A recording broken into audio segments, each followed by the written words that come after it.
Allora, siamo sempre con il segretario della CNA, Matteo Riboni. Volevo chiederle, chiacchieravamo un po' fuori onda, no? Che ci sono quindi questi percorsi che sono fondamentali, formativi, di stimolo per i giovani naturalmente, per diventare imprenditori di se stessi, della propria attività, la capacità di gestire non solo in proiezione futura un'attività verso anche nuovi mercati, ma anche nei confronti delle persone, per potersi organizzare al meglio e non commettere errori che invece la classico artigiano che sa fare ma non si sa muovere a volte ha commesso e sono state delle conseguenze anche gravi. Voi avete creato una specie di accademia dell'artigianato, per definirla in termini semplici, no?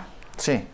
E su questo la prima questione è quello di portare fuori dal contesto, dalla bottega, dall'azienda l'artigiano per poter fare un'operazione di formazione e di approfondimento in questa direzione qua, perché comunque confrontandosi con altre imprese, provando anche a sviluppare qualche competenza, mettendosi in discussione, si possono dare dei supporti in evoluzione del mercato per quanto riguarda la struttura aziendale, cioè nel senso provare a fare i ragionamenti che sono altrettanto importanti a quelli che ovviamente si fanno in termini sindacali, che riguardano le grandi questioni problematiche, dalle tasse alla burocrazia al credito, che sono i temi centrali. Però qui è mettersi in gioco. Allora noi abbiamo lavorato su questo con le aziende e in più anche abbiamo fatto accompagnato un altro percorso per i nostri, cioè quelli che nel mondo associativo eccetera si provano a mettere in discussione per dare un contributo ai propri colleghi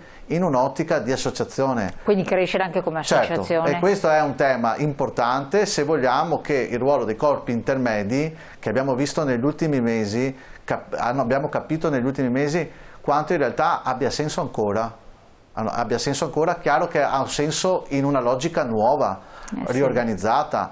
Il periodo difficile che stiamo vivendo si è capito quanto è importante qualcosa, un cuscinetto che relazioni tra il mondo che magari era in difficoltà per interpretare cosa doveva fare e le istituzioni, o trovare il modo di indirizzare le istituzioni su quello che serve veramente all'impresa. Il nostro compito è questo. Ovviamente per farlo dobbiamo rafforzarci tutti e metterci anche a conoscere e aggiornarsi continuamente.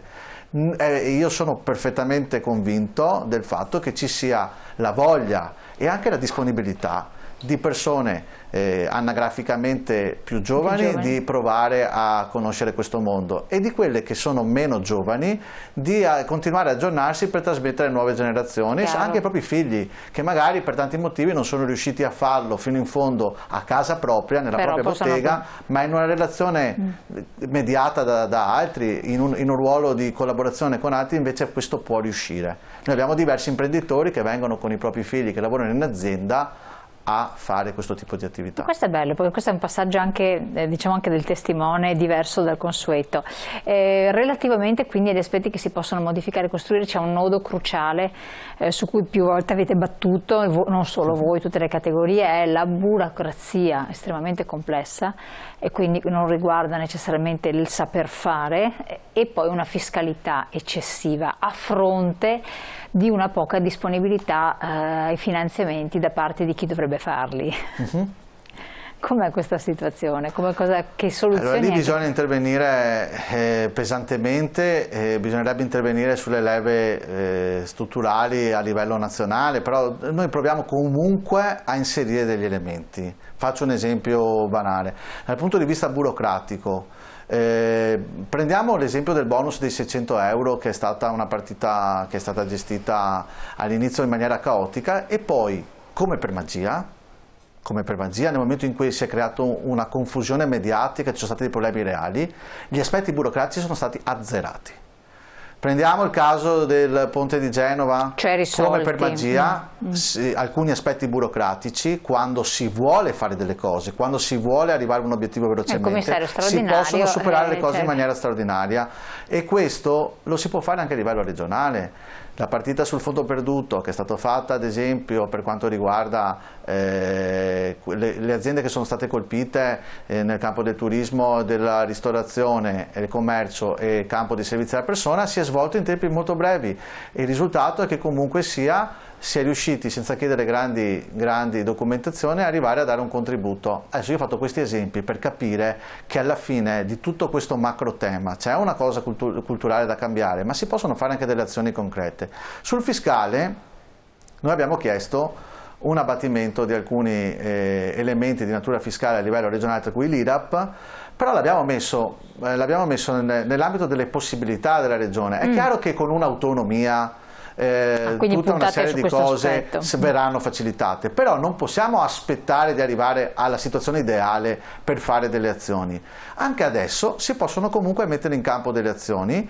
Ad esempio le abbiamo molto spinte nell'ottica della nuova legge dell'artigianato per chi si adopererà a fare il maestro artigiano, creare delle botteghe scuola. Cioè, questa cosa è una strada sulla quale dobbiamo provare, avere delle agevolazioni fiscali, avere delle agevolazioni dei contributi per chi si adopera a costruire il domani e chi si adopera ad adeguare le proprie botteghe ad una apertura verso i tirocini, alternanza scuola-lavoro, eccetera. È un tema che abbiamo posto alla Regione e ai candidati, ma credo che in qualche maniera su questo monitoreremo per portarlo a casa. Assolutamente, poi c'è anche l'altro discorso, la riduzione della pressione fiscale che vi sta particolarmente a cuore. Da questo punto di vista, nell'ambito del Recovery Fund, c'è qualcosa che potrebbe riguardare anche la categoria in generale, imprenditoriale, artigiana? Certo. Noi siamo parte integrante dei ragionamenti strategici che possono essere inseriti nel Recovery Fund. Perché nelle richieste cioè non si parla degli imprenditori, delle aziende, si parla di cose, ma di cose anche assurde. I grandi temi devono essere declinati poi in aspetti molto, molto più pratici, molto più concreti. Però facciamo un esempio banale, se parliamo ad esempio non so, dello sviluppo sostenibile del green, sì, la partita che riguarda tutto quello che dicevamo prima, ecobonus, sisma bonus, sì, oppure la questione che riguarda gli ambiti energetici, sono temi che dopo alla fin fine possono impattare decisamente sull'opportunità di mercato e di lavoro delle aziende, delle piccole aziende. Chiaro che quando si fanno i discorsi e soprattutto quando si vanno a prendere risorse europee, i temi sono macro. Dopo è la declinazione di questo che viene fatto. Le faccio un esempio banale.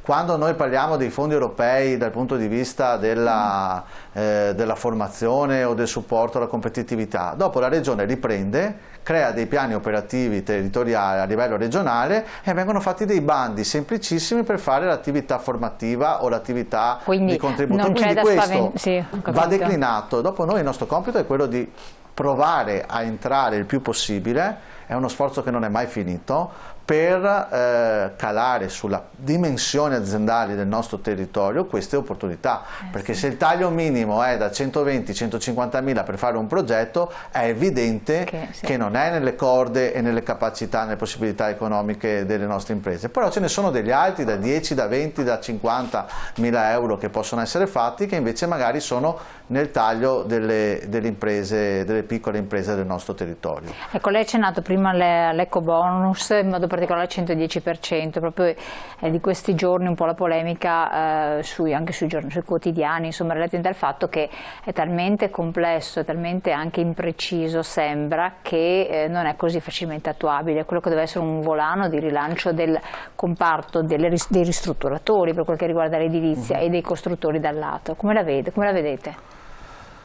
La vediamo da questo punto di vista, cercando di unire i puntini e provando ad aiutare il più possibile con le regole date cioè, non è stato fatto bene? No, non è stato fatto bene, nel senso che dopo sono stati messi una serie di... allora, si è passato un messaggio sbagliato inizialmente. Cioè? Non è il messaggio non è mi faccio la casa gratis, non è quello il messaggio non deve essere quello. Perché il messaggio detto così, semplificato in una maniera così esagerata, crea delle false aspettative e si pensa che poi alla fine dal punto di vista pratico basti presentare 2 pezzi di carta e si può fare tutto. Esatto. Allora da questo a una situazione molto più articolata che noi cerchiamo di supportare in che modo? Trovando delle alleanze. Allora, le alleanze sono, dal punto di vista della parte fiscale, è possibile fare l'asseverazione fiscale anche attraverso il supporto delle nostre strutture. Cosa vuol dire asseverazione fiscale? L'asseverazione fiscale vuol dire praticamente il visto di conformità di quei crediti fiscali, la parte parliamo fiscale. Poi c'è la parte tecnica, che è quella gestita dai professionisti, anche lì proviamo a trovare delle alleanze. Abbiamo lavorato per trovare nel territorio delle alleanze con i professionisti che poi gestiscono la partita, quella che in qualche maniera inquadra la questione del salto delle 2 classi energetiche, che è quello che si sa che è obbligatorio fare. In questa questione qui c'è un rapporto di relazione diretto con i nostri artigiani che ovviamente devono provare a lavorare sempre di più in squadra, perché nell'ambito della relazione di squadra è possibile trovare, è più facile diciamo, gestire l'operazione. Se è chiaro che se ognuno deve fare un piccolo pezzo rischia di dover fare una serie di adempimenti che magari complicano decisamente il proprio lavoro. Allora il tema è, in CNA proviamo a dare un supporto su questa cosa qui, cercando di dipanare le difficoltà. Sarà più facile magari nell'ambito dei condomini, perché si parla di strutture che in qualche maniera sono organizzate anche da un amministratore che in qualche maniera coordina poi la relazione con i professionisti, con le strutture. Un po' più difficile se uno ha una casa singola e deve fare delle operazioni.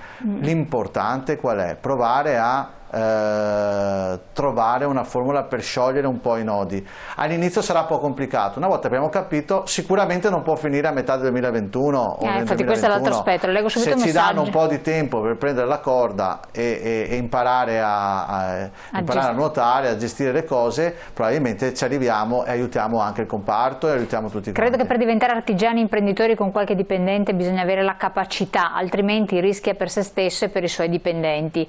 Il rischio di impresa, perché esiste anche per gli artigiani questo benedetto rischio di impresa, assolutamente sì, quindi adesso ci viene pluricompetenti. Sono d'accordo e noi lavoriamo su questa capacità. L'improvvisazione nel 2020 non è più... non è che uno può dire so fare, mi metto a fare un'impresa artigiana. Non è più sufficiente e non esiste nemmeno un momento di volano economico tale da spingere, come è stato nelle epoche passate, magari le grandi imprese, a buttare fuori delle persone per diventare dei nuovi imprenditori e auto-organizzarsi. È un mondo diverso. Cioè non è più come una volta mi licenzio, do le dimissioni da un'azienda e mi metto a fare, apro partita IVA l'artigiano per conto mio.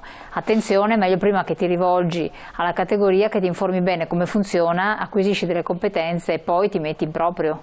Sì, l'artigiano è un imprenditore, cioè l'artigiano deve essere un imprenditore e questa consapevolezza è una consapevolezza che va organizzata e ovviamente sarà passo passo, non è che uno parte con 50 dipendenti, ne dico anche perché sarebbe fuori scala rispetto all'artigianato, ma dico partirà con passo per passo, però è la mentalità che va inserita, quella di dire organizzo una struttura, ho delle capacità anche gestionali oltre le capacità tecniche per fare l'attività. Su questo stiamo lavorando molto sul concetto del nuovo maestro artigiano, che è una figura che dimostra di avere queste capacità o sviluppa attraverso un rafforzamento formativo di queste capacità e le trasmette. Chiaro. Perché se facciamo questo ce la facciamo. In questo momento investire nell'aprire un'impresa artigiana credo sia molto rischioso.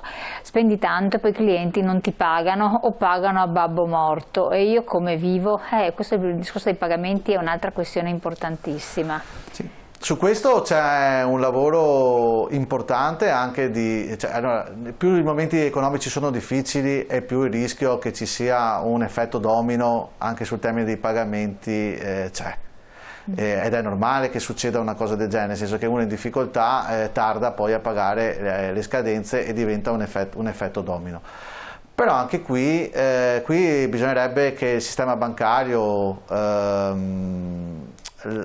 aprisse alcuni ragionamenti, sempre mantenendo insomma, i pilastri che in qualche maniera devono governare una relazione di sostenibilità del mondo della finanza e del credito, per far capire che le aziende devono essere accompagnate anche in questa partita qua, cioè nel senso uno non può fare tutto con la propria tasca, perché se fosse tutto gestibile con la propria tasca non servirebbero neanche, cioè ci sarebbe una situazione ideale e fantastica che non c'è. Certo. Evidentemente non è neanche il tempo di elargire risorse a chiunque, per cui serve comunque un merito creditizio, però bisogna trovare un equilibrio. In questo ultimo periodo, in questi ultimi anni, abbiamo dei dati che lo testimoniano in maniera molto chiara: nei confronti della piccola impresa c'è stato un calo molto forte dei prestiti, e questo ha in qualche maniera messo il sistema in una difficoltà che rischia anche di avere delle possibili penetrazioni di soggetti che sono considerati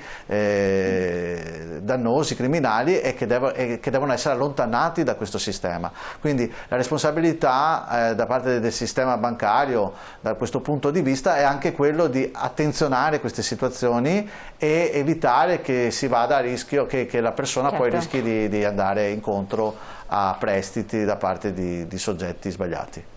Allora, pubblicità, riprendiamo con alcuni discorsi, poi parliamo anche di alcuni bandi che possono essere particolarmente interessanti, quindi è bene darci un'occhiata tra poco.